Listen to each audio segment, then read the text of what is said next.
better people. They make you feel better about life and everything else. These guys absolutely, positively live what they preach. And we love having them here. And we would like to take Wrestling Mindset, Jeff and Gene Zanetti. Give them a big round of applause.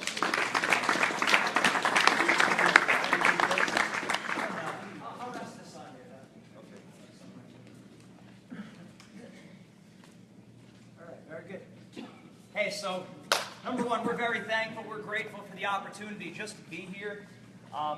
This is probably our 4th or 5th year here. We work with wrestlers and teams all around the country, from elementary school, middle school, high school, college, right through preparing the Olympic team for Rio. And whenever we speak to a group of wrestlers, I always go back to the Pennsylvania Coaches Conventions. When I talk about when we said, Kale Sanderson said this, and John Smith said this over there, and Kyle Dake said that. So we're all very blessed to be in this position, to all be here. This is a great place. We promote the heck out of the PA Coaches Convention all over our Facebook, all over our social media. I'm sure you've been seeing it. But it really is an unbelievable thing. So we're very blessed and thankful to be here. I'll tell you what Coach said before about the whole looking at wrestling from the holistic point of view, spirit, mind, body, being the total package. We couldn't agree with that more. Really, that's what we're all about. You have to attack the total person, and we know that wrestling's not. There's no professional wrestling like WWE, but we're not counting that. So we're talking about if you're gonna wrestle, you got to ultimately find a job. So if you're not using wrestling as a vehicle to improve you, school, your life, your future career, you miss the entire boat. I know we have a group of coaches that believe that. You can see it in everyone. The presenters that we have here. Clearly, everyone understands that you've got to be attacking the total person, improving on all these different levels. From the physical point of view, obviously we know how technical wrestling is and how much strength is important. One of my master's degrees is in exercise science and sports psychology. Before Jeff and I started Wrestling Mindset, we had a fitness business, Z Fanatical. You remember that years back? But so the physical, we still exercise all the time. So exercise, our technique, that's got to be there. Nutrition, that's another important thing. And obviously with Ken Cherto over there with Advocare, and you got your nutrition, your supplementation, it's got to be on point. How many times have we seen wrestlers, they kill themselves training and nutrition is down. So that's an important thing. I'm also certified as a sports nutritionist, certified personal trainer, and then, so that's the physical part of the sport. Then the spiritual, that's huge. And we talked about this, and again, FCA being here, they're doing tremendous things. And when I think spirit, mind, and body, I go back to St. Paul, to his letter to the Thessalonians, and that may God sanctify you wholly, spirit, soul, and body. Obviously, our mind is part of our soul, so it's being the total person. And then you go back to the 2nd century with St. Irenaeus, the 3rd Bishop of Lyons, and he said, the glory of God is man fully alive. The glory of God is man fully alive, so spirit, soul, and body. And we're all about that, the spiritual side. Every Monday night we do a Mindset Monday, a free conference call, open up to people all around the country. Make sure you dial in on time to that. That's very important because only the first 150 people that call have access to it. And as the season goes on, we start filling up. So at Monday night at 9 o'clock, you're going to see that sign right on our table. If you look back for a second with the big Z, right above the sign that's kind of like jutting out in white, that has the Mindset Monday phone number. Every Monday night at 9 o'clock, there's a 15-minute call. You don't have to say boo. You listen in on the line, and I open up the floor for questions. We talk about a relevant mindset topic. The past week, we spoke about Super 32 and the 3 biggest mental mistakes that all wrestlers are probably going to make. So that was our Mindset Monday call. And after that, at 10 p.m., we do a spiritual strength conference call. Simple, practical steps for middle school, high school wrestlers at, getting closer to God, progressing in faith. I think that's real important. Again, we tend to make wrestling, the big picture when we're competing. We look at wrestling as the cake. I tell the wrestlers it's got to be the icing on the cake. Wrestling's got to be the icing on the cake. And we work with a lot of teams, some of the top teams in the state of New Jersey that we're working with, Bergen Catholic, St. Peter's Prep. Bergen Catholic's been the #1 team in the state for the past 4 years, and we've been working with them all those years. And when we come in before the state tournament, now they have 4 or 5 guys defending the state title out there, and we tell them, you know, because we can speak openly about the faith, we say, look, you know, how you do this weekend doesn't define you as a person. Your identity is already secure in Christ. So you don't have to, winning the state tournament does not make you a better wrestler. It's icing on the cake. And what happens? The pressure comes down. We work with Sacred Heart. They're the only Division I Catholic college in the country that has a wrestling team. And again, we're talking about the spirit, soul, and body. It goes the whole way. You know, we're leaving nothing to chance. Like you said, nutrition, exercise, the whole shebang bang. 2 things I wanted to make with as far as Coach's presentation before about topics he went over about coaches. I wasn't even planning on bringing this up, but so this is our program with all of our worksheets. It's not what we do. Wrestling Mindset is not motivational speaking. This is not counseling. This is not therapy. I believe in all those things. My second master's degree is in clinical psychology. I'm a certified school psychologist. I left that full time to do Wrestling Mindset, so I believe in psychology and therapy, but that's not what we do. This is mindset training. If a person is struggling with, you know, bipolar or schizophrenia or something else, we're going to refer that person out. We're looking for people who are just, they're working hard, but for some reason they're not wrestling their very best when they step on the mat. So we have the utmost respect for that. We believe in the total person, but we're not really dealing with people with as much issues like that, more performance related, mindset related to wrestling.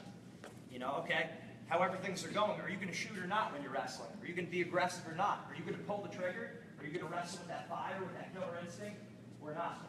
So that's the kind of things we're dealing with. So what Coach said before about the impact of coaches and parents on the wrestler. We have worksheets all geared towards that. Like I said, this is not therapy. It's all about doing the mindset worksheets.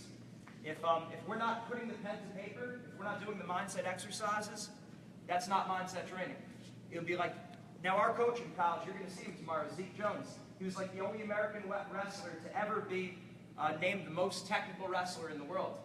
And he was our coach in college at the University of Pennsylvania. And that was a great thing for us. Again, we were both all Ivy League wrestlers, ranked in the top 20 in the country. Our youngest brother, Greg, wrestled at Rutgers. He was ranked as high as 6th in the country. 2-time academic All-American. He's now going, and he's in the seminary now to be a priest. So he's got another 5 years left of that. Loves God, loves training. He still squats like 440. His legs are huge. All right? So, you know, being deep into your faith, that's not for wimps. Where's I going with that? Okay, so with doing the exercises, the point is doing the exercises. When Zeke showed us moves in practice, we didn't just walk out of the room. What do we do when Coach showed moves? What do you do after? You drill it. You practice it over and over. You get those technical reps. Strength training. Almost all of your wrestlers lift weights, push-ups, sit-ups, pull-ups, go up and down the rope. Do you think about lifting weights, or do you actually get in the weight room? You lift the weights, you do the squats, you get on the ground and you do the push-ups. Well, it's the same thing with mindset. You don't just listen to me. If you just listen to me, the average retention rate is 5%. That's down there in the toilet. That's almost like we shouldn't even have been here. Okay, so that's not true. You get what I mean. The point is, we retain very little. We're not putting the pen to paper and we're not doing the exercises and worksheets. So we get our technical reps with our drilling. We get our strength reps with our weightlifting in the weight room. And with mindset, we get our mindset reps with doing the exercises and worksheets. I just wanted to make that clear because this is not motivational speaking or therapy. A lot of people miss the boat on that. And wrestling is the only sport we work with. So this is our top priority. Again, with my background in sports psychology, and Penn was the #3 undergraduate psychology program in the country, yeah, that's great. You have the information. Now a wrestler needs to kind of figure that all on their own, what to do with it. So we devised the only, as far as I know, the only wrestling-specific mindset program anywhere in the world. And that's why we're working with the Olympic team, Rutgers, Michigan, Iowa State. We get into all that. So what Coach was saying about parents and coaches sometimes inadvertently messing the kid up, like we were saying, let's go with the parent. So when I did my thesis, in order to get my master's degree, I needed to do a study on wrestling. So we did the relationship between perfectionism and anxiety in wrestlers. So perfectionism and nervousness. And what we found, it was very clear, wrestlers who were more perfectionistic, everything had to be just right. They got more nervous, they performed worse. Okay, so what does that have to do with the parents? Well, 2 of the 6 subscales on perfectionism, I don't mean to get a little technical on you here, but there was 6 subscales of perfectionism. 2 of them had to do with parents. Parental criticism and parental expectations. And when parental criticism was high, when parental expectation was high, wrestlers got more nervous and they wrestled worse. And again, as near as I can tell, we're the only ones addressing this head on in terms of the wrestler. How is the wrestler going to deal with their parents in these kind of situations? So I wanted to flip straight to that page. That's why I have these things jutting out. Normally, this is not how I keep my notebooks here. But so what the wrestler would do is flip through, go to the parent inventory. This is week 10 for all of our wrestlers. And again, we've done this with St. Cloud State. They're 2-time Division II NCAA champs. We did this with Michigan. We did this with Rutgers. This is an exact assignment we would give our team. And so they would see, what do my parents do that help me mentally? What do my parents do that may inadvertently hurt me? How do I prefer my parents to critique me? How do I prefer my parents to treat me before a match?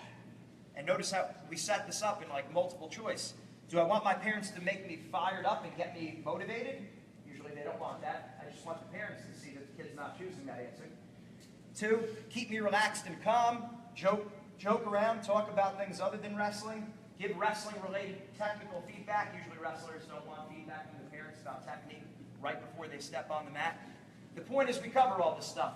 So the wrestlers then would sit down with their parents. They would have a meeting with their parents. They would show them this worksheet so that they could explain to the parents. It helps them articulate what they need before a match.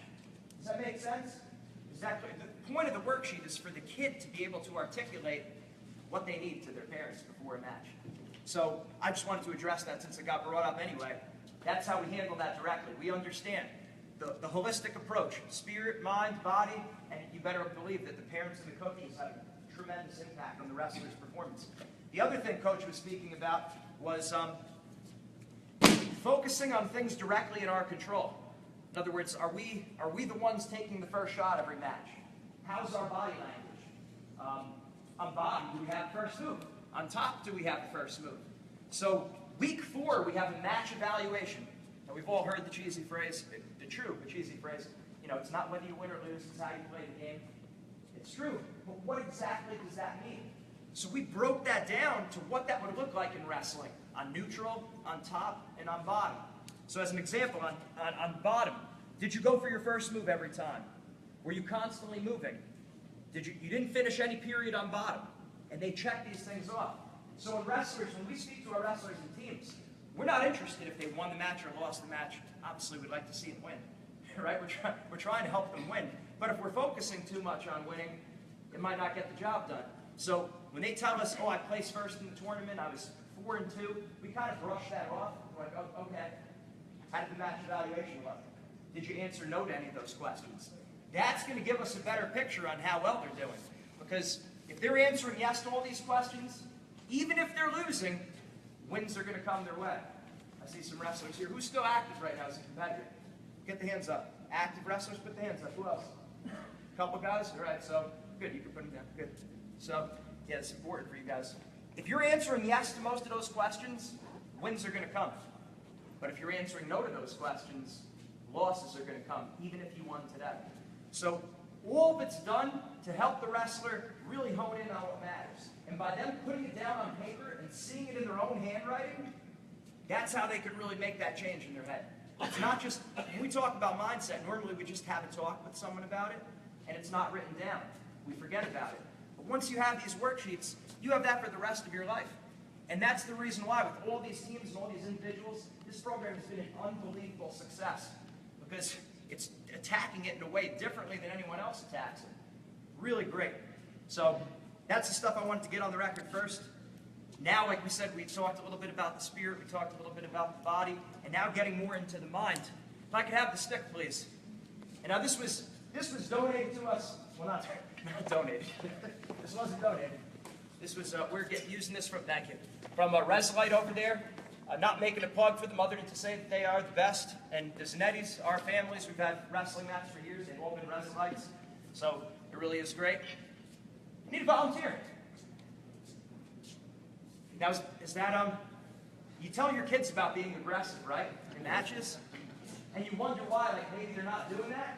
We need to model the behavior that we want to see with our kids. Right? I'm not putting you down. Thank you. My man gets up. So here's what I'd like you to do. I'd like you to try to balance this on your finger and just look right down at the red here. Just look right down at the red. I want you to hit your head. Go ahead. Right down here. Right down there. Ooh, no, I don't want you to hit me either. Come on, guys, let's talk it up. Let's give them a... Come on. Come on, Pat. Look it up. Look it up. Come on. Right down there. Oh, boy, you okay? Yeah. Time. Okay, good. Now, stay put. Stay put. Now, a lot of thoughts start going in our head when we're in a performance. Right? We brought him up in front of the whole crowd, gave him a, I don't know if you call it difficult or easy trick or thing to do here. And then what do? We started talking it up, right? Here's what happens when your wrestlers lose a match, or when your wrestlers make a mistake, when they fail a test, anything. They think they're lacking the ability. They start telling themselves, I'm no good. When you're not lacking the ability, you're lacking the strategy. And usually, you're focusing on the wrong thing. We're going to do the same exact trick. Now, we can all agree that in a short period of time, between when he had the stick and now, he probably hasn't gotten any stronger. Right? He hasn't gotten any smarter. Well, maybe my last 3 sentences are pretty good, but not significantly. His IQ didn't go up. Now watch what happens when you focus on something different. Same thing. This time I'd like you to focus on the top. A little bit easier. Piece of cake. One leg now. Down the good, good. Give him the hands. Very good. Very good. The stick trick. The stick trick. You know what's the funny thing about this? That you could give a great presentation, and the only thing people remember is the stick trick. But that's not too bad if we understand the point of that. You see where I'm going with that, with the focus? How that's so important? And we tell ourselves, I'm lacking the ability, I'm no good. But once we shift our focus on the right things, we see radically different results. Our life changes, our wrestling changes, our school changes. Us as a person, we change. So it's about focusing on the right things.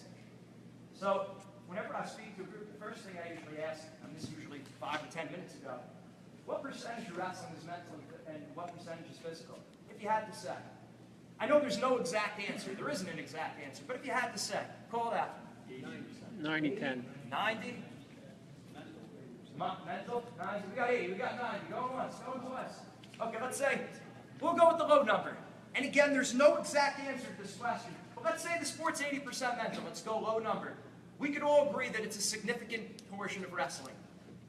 Then I ask, what percentage are you training physically versus mentally? Call it out. Don't be shy with this one. 5. What is it?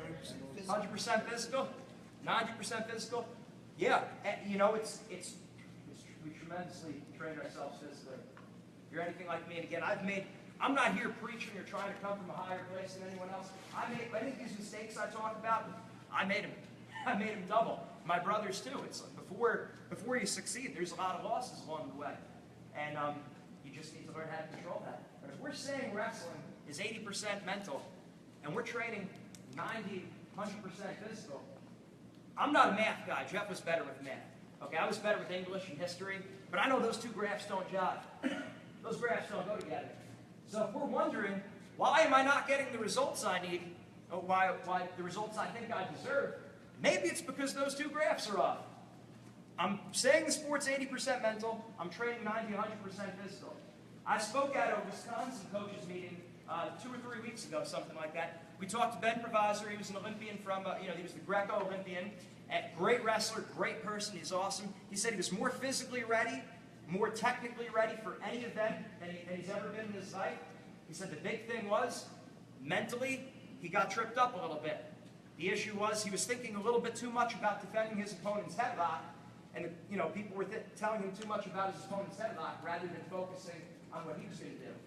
And we're not picking on him, because if he did it once, I've done it 20 or 30 times. And our wrestlers, we see this all the time. All the time. It's so common. And that's why we have to take the bull by the horns. We have to start training smart. If you want to be the best, and I have to make certain assumptions. Whenever I'm speaking to a group, I have to assume people are trying to be great. People are trying to be the best.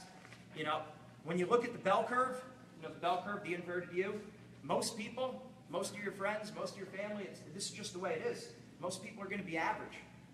So if you just do what everyone else is doing, you're going to fall right in that big, meaty part of the bell curve, which is not where you want to be, right? If you want to be great, you've got to look at what are the upper echelon people doing. And that's what I care about. What do the best wrestlers in the world think? How do the best athletes in the world think? How do the richest people in the world think? How do the happiest people in the world think? How do the holiest people in the world think? Looking at the highest level. I don't care about the middle. In fact, find what the average person is doing and stray far, far from that spot. That's a good idea. That's a good stretch. You like that? I actually got that from Zach Evanesh, who's on this every day, which you should be looking at also. He's got great stuff with strength information, but he every day posts a video. He said, yeah, stray far, far from average. I just love the way he put that. So yeah, training very hard and training very smart. We have an attitude in this country, and it's that Gable mindset, which is great. Don't get me wrong. That's the foundation. You have to work your butt off. You do. We also have to train smart. There's got to be science to it. And that's why, I bring up the Soviets all the time. I talk about the Russians. And again, my master's degree is in exercise science, and I'm a personal trainer and sports nutritionist. But honestly, when you look at what the Soviets were doing back in the 80s, back in the 90s, I have books on it. They're like 30 or 40 years ahead of us in this country. It's crazy. So we have to be looking at what the best people are doing. Training very hard, training very smart. And what's the definition of insanity? Doing the same thing multiple times and trying. Oh, don't be sure. Right, doing the same thing over and over and expecting different results. So if we keep saying we're struggling with mindset issues and we don't fix the problem, we shouldn't be too surprised if our results don't change. And what we've come to see with wrestlers in elementary school, middle school, high school, college, and the Olympic team, we have the same struggles. We call them, they're so common, I call them the mindset red flags. And we have these on the front of our book. You get copies over there. But simple things, I'm sure you've seen all of them. I personally fell for almost all these myself. Not pulling the trigger. Wrestling too cautious, too conservative, too hesitant when we're on the mat. No killer instinct out there. Being a practice room wrestler. You're the practice room state champ. Well, what good is that, right? And the whole thing is, if you could do it in practice, but not in a match, that's all mental. That's entirely mental. Otherwise, you wouldn't be able to do it in practice. So being that practice room wrestler, which I was definitely very guilty of myself, being a slow starter in matches. How many of your wrestlers say they wrestle bad that first match of the tournament? How many of us do remember when we were competing, that first match, you kind of feel like crap a little bit, right? Well, that's not okay. If your regional tournament, your first round of the day is the semifinals, and that's going to determine who automatically qualifies for the states. That's not going to cut it. So we got to be able to come out of the blocks hard. So being a slow starter, also that goes by inside a match.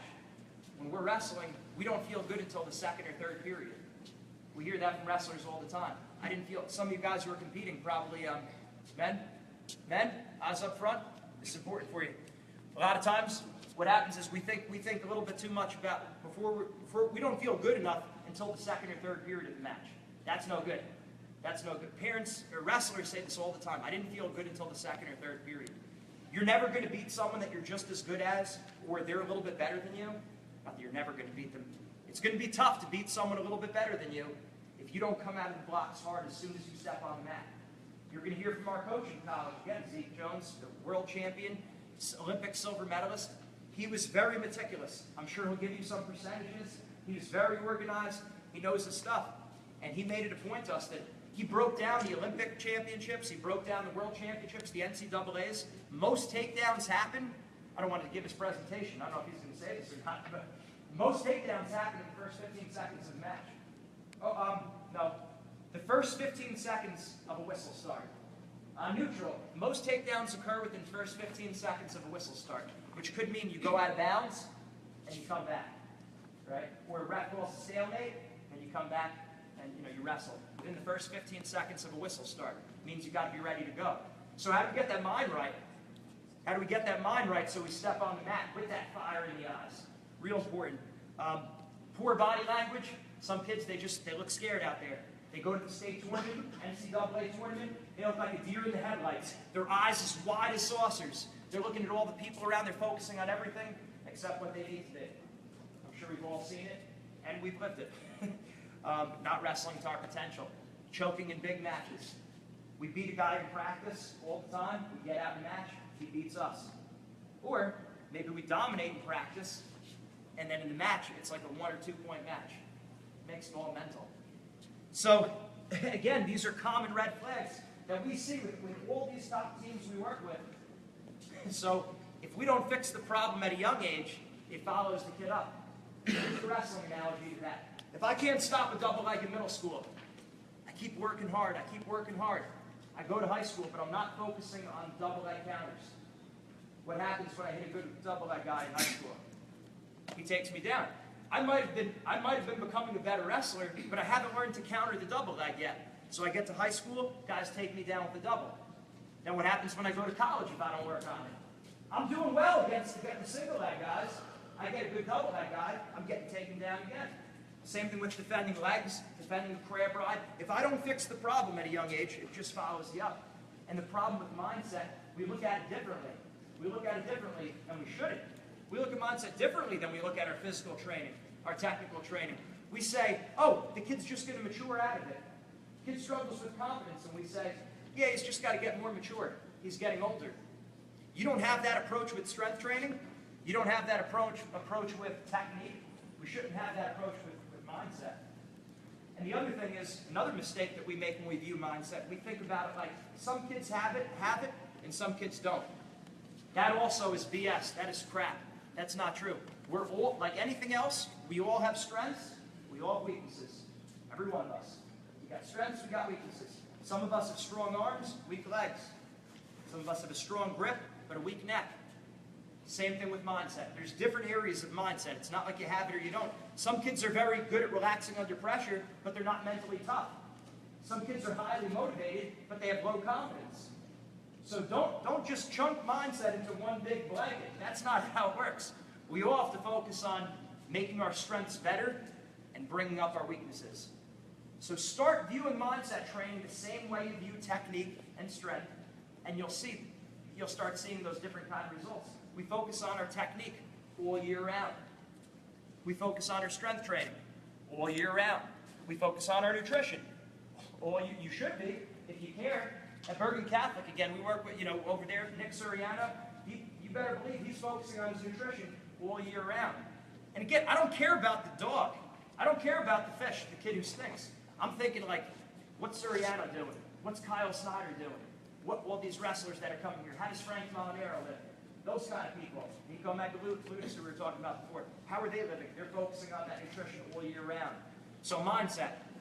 You think that's just a seasonal thing? It's all year round. All year round. So some unbelievable stories to tell you with a lot of these teams who work. We brought up Bergen Catholic.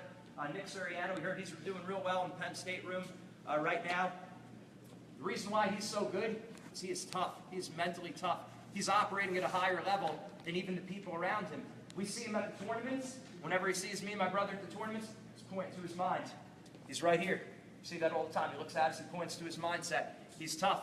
And we spoke to him before he became the second ever four-time undefeated New Jersey state champ and the best wrestler in New Jersey history in high school.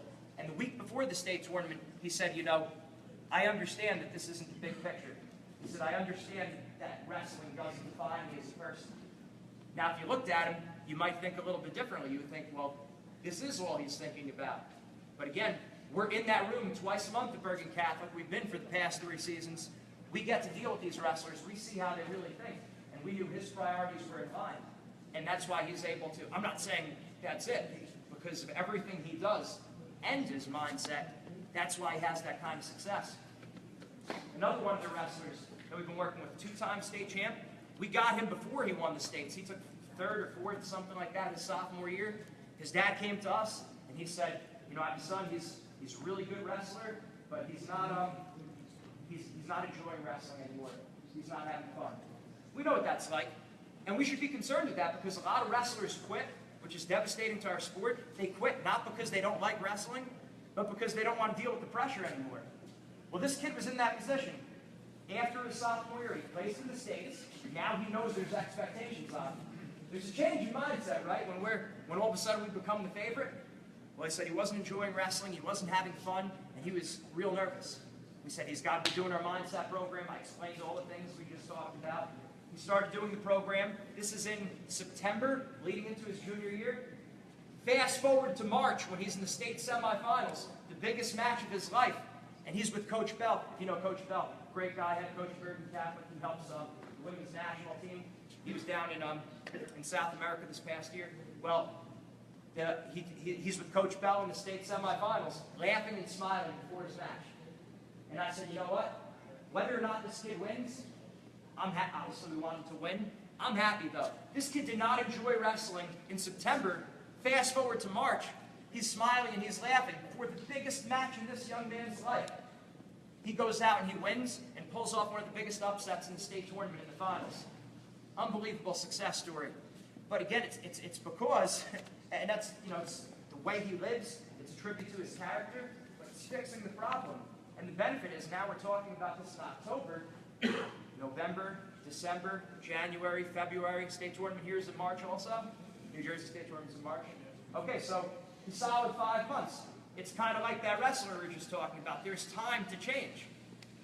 But how do people usually look at mindset? Quick fix? Like a magic pill? We're not psychics. We're not magicians. That's not how this works. If you owned a strength gym, or your technique, let's just stick with wrestling. If a kid came to you and said, hey, I want to get extra workouts in starting in mid-January, you'd kind of laugh a little bit, right? You'd think he wasn't that serious. If I owned a strength gym and a kid came to me in January and said, hey, make me stronger, that's a joke. How serious is this kid taking it? If the kid's going to go to his wrestling club only during the season, that's a red flag, right? We've got to be doing it all year round. It's the same thing with mindset. Now we have time before the season to make changes with your athletes, to build that cultural change. And that's what you got to look at, because these seniors eventually are going to be gone. A lot of your guns are going to be gone. And then how do we develop that culture for the future? That success leads. You look at the best teams, the whole thing is you build a dynasty, and then you keep it there. Why? Culture. Culture. The mindset of the culture has changed. So that's a really big deal. Well, that was Bergen Catholic, so that's been tremendous there. We work with several of their state champs. Not only does their team do our program twice a month, we work with about 1/4 of the team individually. And it's not just my brother and I who are doing this. You're going to see some of our mindset coaches tomorrow. They're all former college wrestlers. So anyone who runs our program, all of our mindset coaches, they've been in the trenches just like these kids. They're not going to be talking to someone who is, a soccer player or a basketball player. They speak to a wrestler, someone who understands the sport. John's son works with Dave Zabriskie, who's an NCAA champ. He's one of our mindset coaches. And again, clearly he's been there. He's wrestled against the best people in the country, some of the best people in the world. Really big deal. Another great success story, we talked about the women's Olympic team already. We've been speaking with them for the past 2 years, and it's great. So every Wednesday, leading up to the World Championships and the Olympics, we would speak to the team on Skype. So they were in Colorado Springs. I was in the study in my house, and we spoke to the teams, giving them these same exact mindset worksheets that we give the high school team. Wrestling's wrestling. Confidence is confidence. Relaxing under pressure is relaxing under pressure. We took them through these worksheets. It's great. After Adeline Gray, she shoots out a text, a tweet. She tweets out the things that we say, so it's nice. She posts that out there right after we say it to the team. I'll tell you some of that stuff as we go on. They were third in the Worlds that year. 2015 Worlds in Vegas, they took third. They had 2 champs. Lee James was a bronze medalist. That was a huge thing for America. The women took third in the world. Then this past year with Helen Maroulis, and we just saw her and Kyle Snyder last week, or 2 weeks ago. I don't know, you can do a lot of speaking, you forget the exact timelines, but at the Maryland Coaches Convention, we were over there, and Kyle Snyder and Helen Maroulis spoke directly after us. And Helen, when she won the Olympic Championships, they call that the greatest day in women's wrestling history in America. The greatest day in U.S. women's wrestling history. We're just happy to be a part of that. But it goes into that preparation. Every Wednesday, we have the Skype talk with the team. And with the wrestlers, this is how we work with wrestlers and teams around the country. We have everything with the wrestlers individual is done over the phone. All the teams we do on Skype, so we could be anywhere. And because we know it's busy, you're busy, we're busy, but that's how we bring it all together. The perks of modern technology. It's a great thing. St. Cloud State, we touched upon them. So we've been speakers at the at the National Coaches Convention, NWCA. Just talked about that, the NWCA Coaches Convention, which is an unbelievable event, and I recommend all of you go to it. It's in Fort Lauderdale. Beautiful location. It's a great vacation also for you. The end of July, early August. It's like a 4-day thing. Great. You're always seeing great things. These are the two things I would always hit. I'd always hit the Pennsylvania Coaches Convention. I'd always hit the NWCA Coaches Convention. They're both that good. They really are. We get a ton of information from there every time we go about everything in the sport. Coy Cooper, he speaks there, both places also. Unbelievable people there. St. Cloud State. Let's rewind about 3 years ago. I gave the presentation there to all the coaches. St. Cloud State, Steve Costanza, we see him at the pizza place down the road a few days after. He comes over to us, he said, yeah, I really liked your presentation. Our team wants to get on board. Okay, you know, after you do this for a while, you don't know, a lot of people talk is cheap, right? People say, yeah, we're going to do this. A lot of your wrestlers tell you they're going to work harder, but they don't do it. So, you know, actions talk, BS walks. So I didn't know. So, turned down, he was serious. Called us up, brought us in with the team. The first year, they took top 3 in the NCAA tournament, and the last 2 years, they've been NCAA champions. They were underdogs both times, and they went through the tournament. And they attribute a lot of it to their mindset training. In fact, this past year, they were 125-pound NCAA champ. What happens right after you win the NCAAs? Microphone in your face. Now you got to speak in front of thousands of people. Like you said, confidence is confidence, right? Now this kid was a freshman. He was unseeded going into the NCAA tournament. He won it, went through the tournament, ran the gauntlet. They put the microphone in his face and they said, how are you able to deal with this, being only a freshman and being unseeded in the tournament? And the first thing he said, I kid you not, we have it up on our Facebook page, our team does a lot of mindset training, and I was ready for this.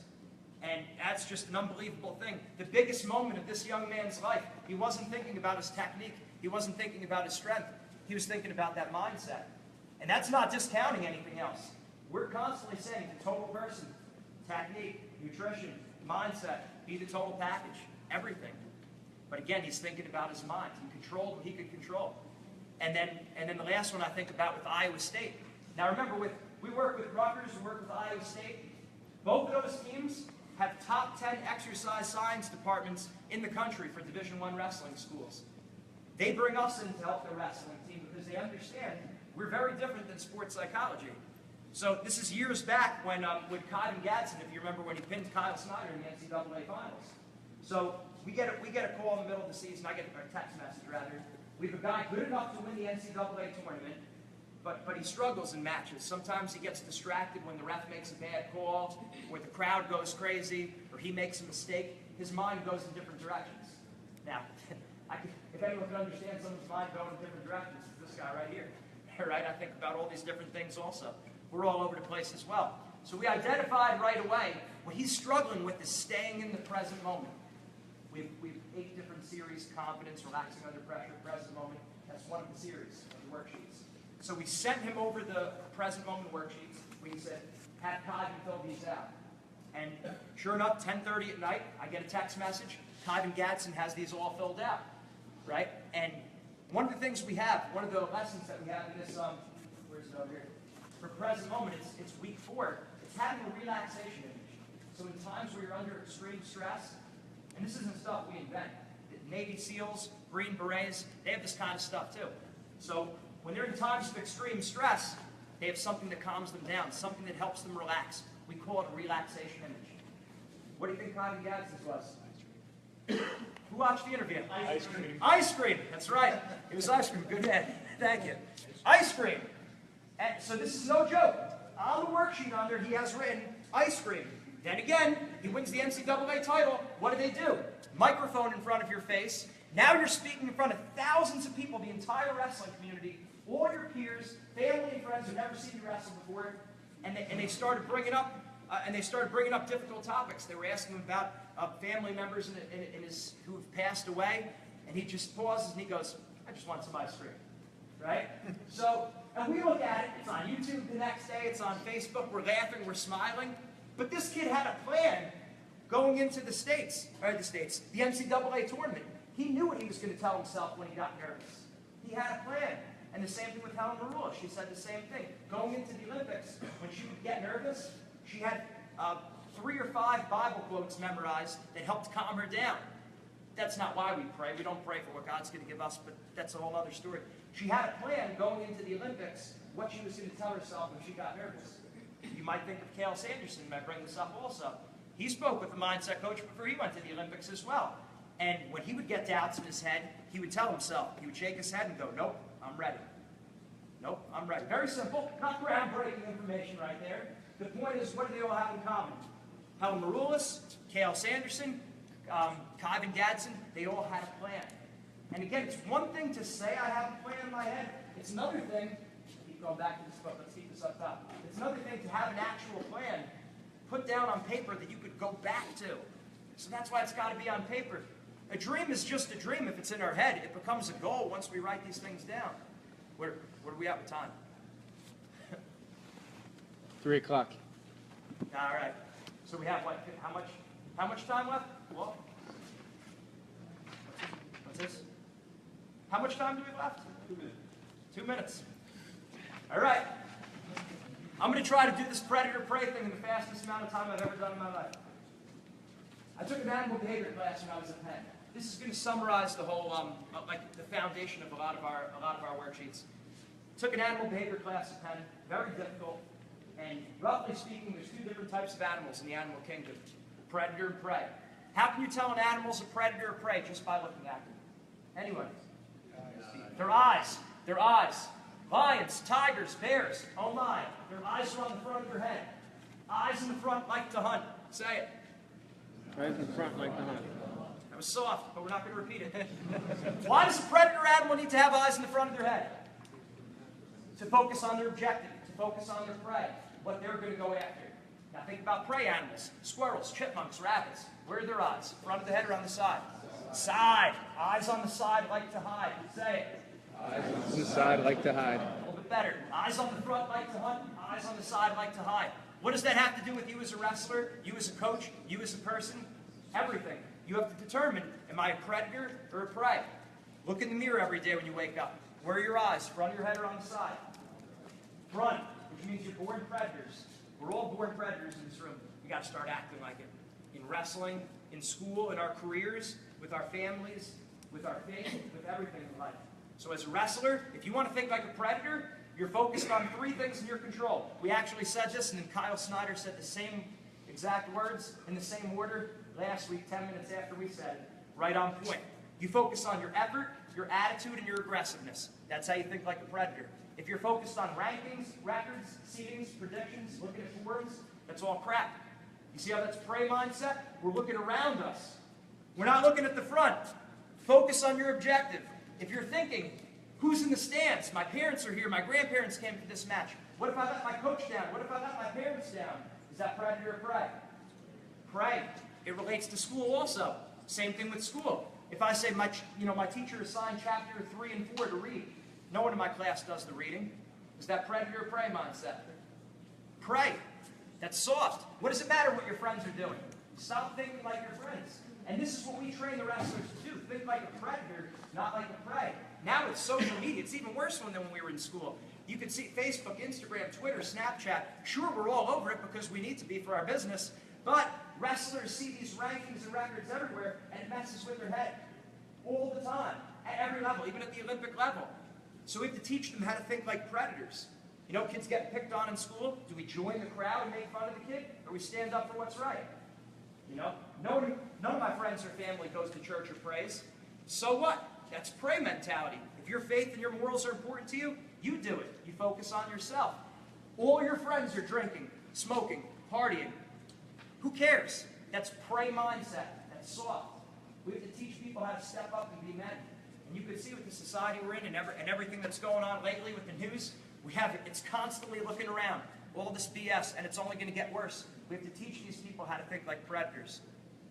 That's the fastest I can sum that up. So, predator and prey mindset, very important. Again, our table's going to be over here. Make sure we're going to pass this around. I hope you can start passing around now before, but name, phone number, email started down here. And then anyone who, we're going to draw a raffle from there. You'll get, we're going to raffle off 5 copies of our book, our Wrestling Mindset book, which is a great introduction to the program.